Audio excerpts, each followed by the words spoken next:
So we're going to show you a video right now of how a job became, it just totally came full circle.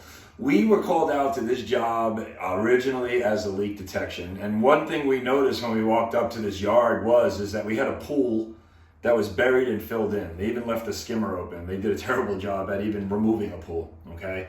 So new pool built in a yard where they closed off an other pool.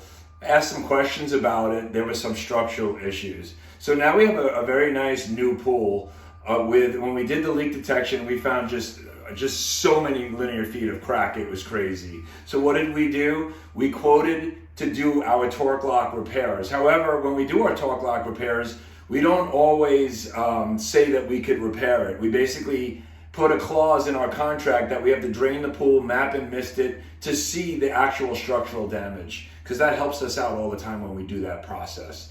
So when we drained this pool, we did the actual linear footage. They decided they don't want to go about doing the repair with the torque lock method, that they were going to have the pool chipped out, and take a look at some of these pictures because it was chipped out and it was marked out. I think there was 127 linear feet of structural crack on this pool. So either way, I might not have recommended repairing this pool with torque lock. I would recommend actually demoing this pool. This is a brand new pool. This is a couple $100,000 job.